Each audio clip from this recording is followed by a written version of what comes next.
ونحمدہ صلی علی رسولہ الکریم اما بعد فاعوذ باللہ من الشیطان الرجیم بسم اللہ الرحمن الرحیم۔ آج کے بیان کا عنوان ہے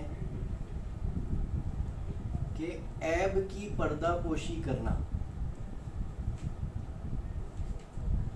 میرا یہ بیان کرنے کا مقصد یہ ہے کہ جب سالک راہ تصوف کے اندر اپنا قدم جما لیتا ہے تو وہ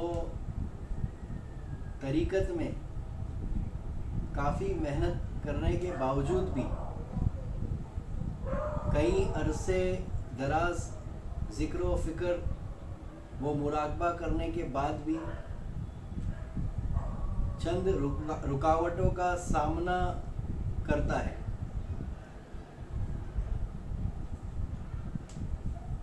یعنی اس کے اندر جو بدلاؤ جس رفتار سے ہونا چاہیے وہ اس کو محسوس نہیں کر پاتا،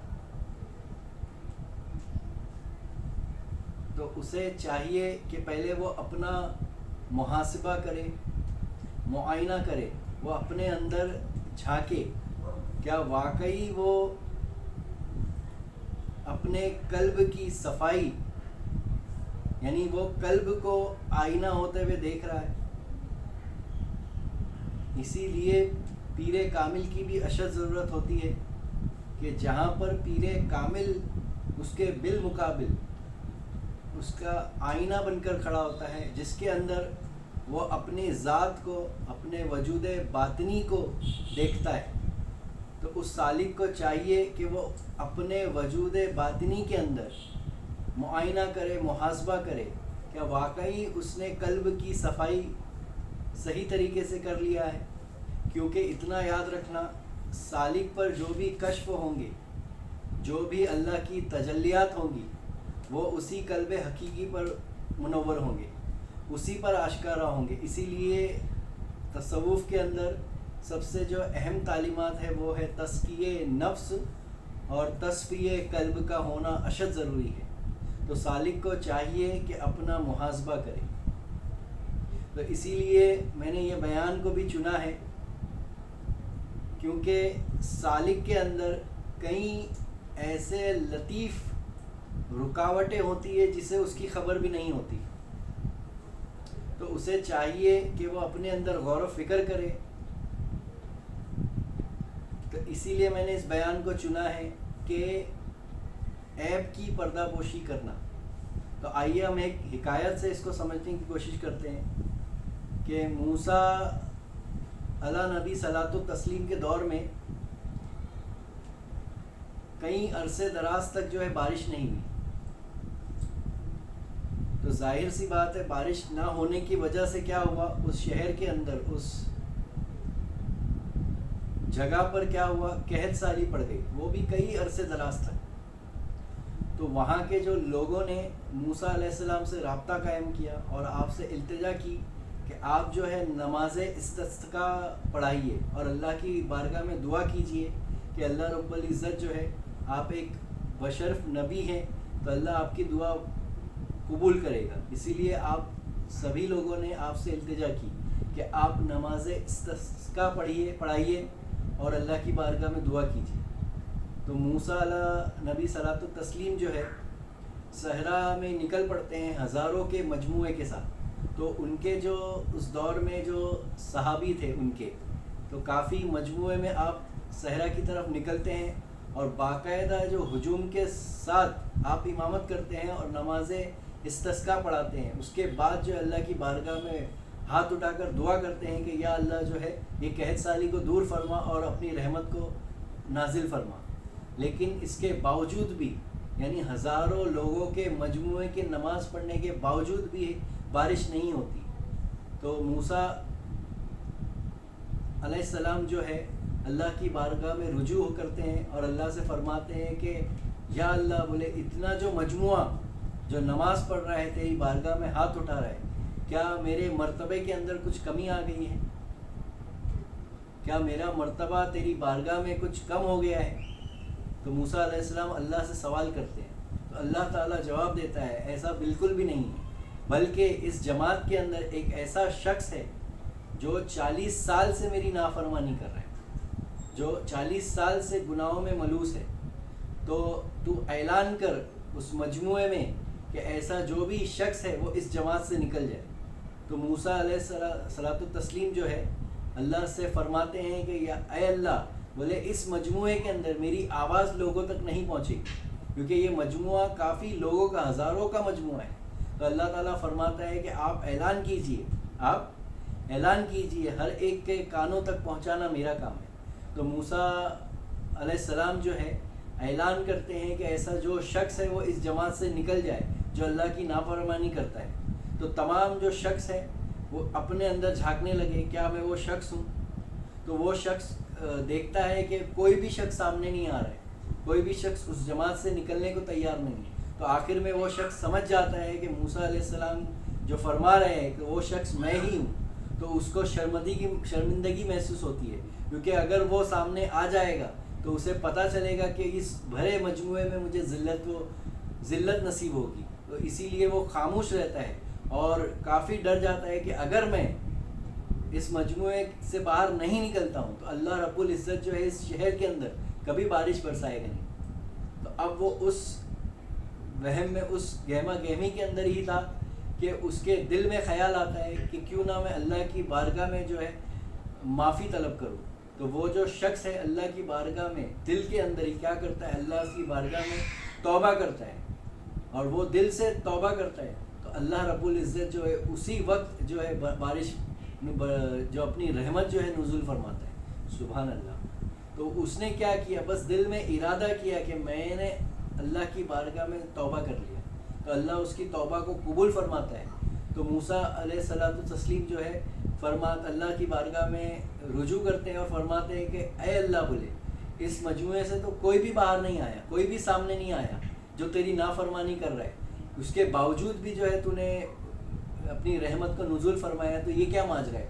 تو اللہ تعالیٰ فرماتا ہے کہ وہ جو شخص تھا اس نے مجھ سے معافی کر لی، مجھ سے توبہ کر لی، اسی لیے میں نے آج اسی شخص کی وجہ سے یہ قحط سالی تھی، آج اسی شخص کی وجہ سے کیا ہو رہا ہے کہ یہ رحمت کا نزول ہے۔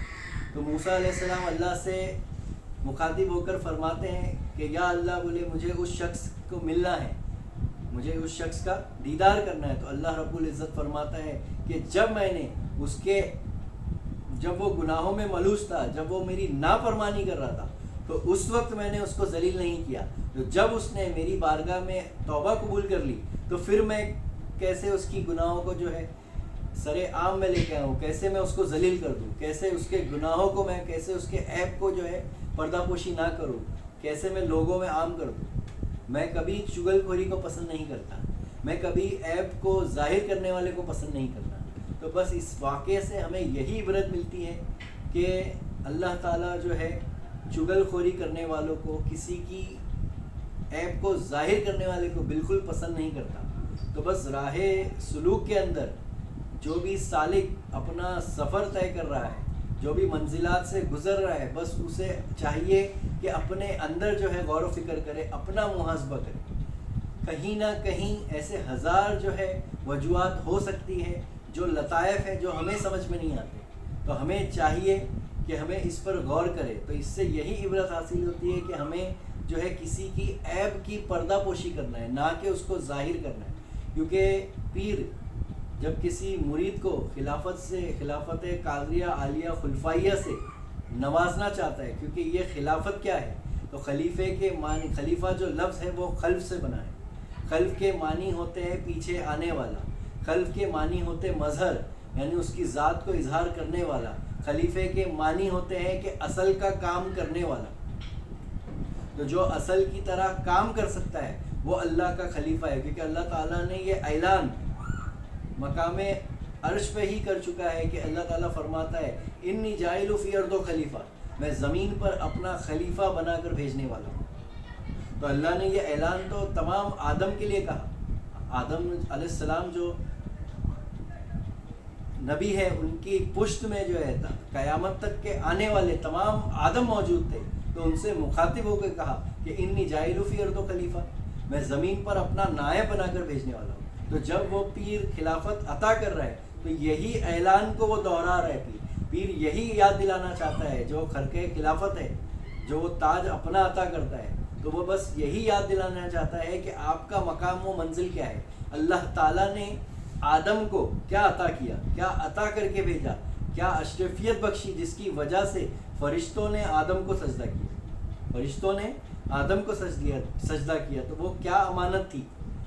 تو بس اس حقیقت کو سمجھنا ہے۔ تو پیر جب کسی مرید کو، کسی عاشق کو خلافت سے نوازتا ہے تو اس میں وہ کئی صفات کو تلاشتا ہے، تو وہ ان صفات کی وجہ سے بھی اس کو خلافت سے نوازتا ہے جو اس کے اندر موجود ہوتی ہے۔ اور اگر آپ کو یہ واقعی میں جاننا ہے کہ پیر کس کو خلافت عطا کرتا ہے، یعنی خلافت کسے عطا ہونا چاہیے، تو میرے پیر و مرشد حضرت معروف پیر کا یوٹیوب پر آلریڈی اس کے اوپر ایک بیان ہے کہ پیر خلافت سے کس کو نوازتا ہے، تو آپ وہ بیان سن سکتے ہیں، تو اس میں آپ کو ڈیٹیل میں وہ وجوہات معلوم پڑ جائے گی۔ تو بہرے کے اس طرف نہ جاتے ہوئے میرا جو کہنے کا مقصد ہے، میرا جو بیان کرنے کا مقصد ہے، میرا مقصد صرف اتنا ہے کہ اس مرید کے اندر پیر جو ہے وہ صفات اللہ کو دیکھتا ہے۔ تو صفات اللہ کیا ہے، تو ایسی تو تمام صفاتیں موجود ہیں، اس میں سے لیکن ایک اہم صفت ہے، وہ ہے صفت ستاریت۔ یہ صفت کس کی ہے، تو یہ اللہ کے رب العزت کی صفت ہے، صفت ستاریت۔ اس کا مطلب ہوتا ہے چھپانے والا، کسی کے عیب کو ڈھانپنے والا، کسی کی کمیوں کو چھپانے والا۔ تو یہ ستاریت کا مطلب ہی ہوتا ہے کہ چھپانے والا، ڈھانپنے والا، پردہ پوشی کرنے والا۔ اسی لیے آپ جب دیکھو گے کہ پیر جب خلافت سے نوازتا ہے تو اس کو اپنا تاج عطا کرتا ہے، اس کو خرقہ عطا کرتا ہے۔ تو یہ خرقے کی حقیقت کیا ہے، تو خرقے کی حقیقت صرف اتنی ہی ہے کہ پیر جب اپنا خرقہ عطا کر رہا ہے تو اسے یہ سمجھ لے، مرید وہ خلیفہ یہ سمجھ لے کہ یہ پیر کا خرقہ ہے، یہ میرا خرقہ نہیں۔ پہلے پھر جب یہ پیر کا خرقہ ہے تو پیر نے کیا تصور کیا، تو پیر کو حقیقت یہی آشکارا ہوئی پیر پر کہ اس میں عیبوں کو چھپانا ہے، اس میں مریدوں کے عیبوں کو چھپانا ہے، عیبوں کو ظاہر نہیں کرنا ہے بلکہ چھپانے کا حکم ہے۔ تو یہ جو ہے اللہ کی صفت کا ایک اظہار ہے۔ تو میں نے کہا نا خلیفہ کون ہوتا ہے، تو خلیفہ وہ ہوتا ہے جو اصل کا کام کرنے کی جو ہے صفت رکھتا ہو، جو اصل پر چلنے کی طاقت رکھتا ہو، ہمت رکھتا ہو، وہ خلیفہ کہلاتا ہے۔ تو اس میں سے ایک صفت جو ہے صفت ستاریت ہے۔ تو بس میرا کہنے کا مقصد یہی ہے کہ ہمیں عیب پوشی کرنا ہے۔ کیا کرنا ہے، عیب کو ڈھانکتے ہوئے چلنا ہے، نہ کہ ہمیں ابھارتے ہوئے چلنا ہے۔ ہو سکتا ہے کہ آپ کسی کی عیب کو ابھار رہے ہو، ظاہر کر رہے ہو، اور آپ راہ سلوک میں بھی چل رہے ہو، تو آپ زندگی بھر کتنا بھی وہ کرے، ذکر کرے، فکر کرے، مراقبہ کرے، لیکن وہ قلب جو ہے پاک ہو نہیں سکتا، وہ آئینہ بن ہی نہیں سکتا۔ جب تک وہ آئینہ نہیں بنے گا اس رب العزت کا کہ جو کشف ہے، اس کی جو بھی اس کی تجلیات جو نزول ہونے والی ہے اس قلب اطہر پر، وہ کبھی زندگی میں نہیں ہوگی، چاہے وہ کتنا بھی مراقبہ کیوں نہ کر لے، چاہے کتنا بھی ذکر کیوں نہ کر لے۔ تو پہلے چاہیے کہ اپنی نفس کو پاک کرے، اپنے قلب کو پاک کرے۔ تو اسی کے لیے کیا ہے، پیر و مرشد جو ہے ذکر اور فکر عطا کرتا ہے اور مراقبہ عطا کرتا ہے۔ تو ذکر کے ساتھ تھوڑی فکر بھی ہونا، ذکر کے ساتھ فکر کے ساتھ محاسبہ بھی ہونا، معائنہ بھی ہونا۔ تو مراقبے کا ایک معنی معائنہ بھی ہے، محاسبہ بھی ہے۔ تو اپنا محاسبہ کرنا بھی ایک مراقبہ ہے۔ تو میرا آج کا بیان کرنے کا مقصد یہی ہے کہ اتنی محنت کرنے کے بعد، اتنا وقت صرف کرنے کے بعد سلسلے کے اندر وہ تبدیلی کیوں نہیں آ رہی ہے، تو ذرا اپنے اندر اتر کر غور کیجئے، بس اور کچھ نہیں۔ اور پیر آئینہ ہے، پیر کیا ہے، آئینہ ہے۔ جب آپ ڈاکٹر کے پاس جاتے ہو تو وہاں پر آپ کو کھل کر اپنے مرض کا، اپنی بیماری کا جو ہے اقرار کرنا پڑتا ہے کہ مجھے یہاں درد ہو رہا ہے، مجھے یہاں درد ہو رہا ہے، مجھے سر میں درد ہو رہا ہے، مجھے ایسا ہو رہا ہے، مجھے سردی ہو رہی ہے، مجھے کھانسی ہو رہی ہے، مجھے یہاں درد ہو رہا ہے۔ تبھی جو ڈاکٹر ہے وہ صحیح طریقے سے علاج کرے گا۔ تو میں کہنا چاہتا ہوں کہ مرید جو ہے اپنے پیر سے جو ہے اپنے جو باطن کے اندر جو کیفیات ہے اس کو اکیلے میں جا کر جو ہے وہ ڈسکس کر سکتا ہے، مرید کیا کر سکتا ہے؟ ڈسکس کر سکتا ہے، لیکن پیر اس مقام پر ہوتا ہے کہ وہ جو بنا کہج بھی جو ہے اس کو اس سے آگاہ کر دیتا ہے. بس یہ ہے کہ مرید کو ہر وقت ہوش میں رہنا ہے. کیا رہنا ہے؟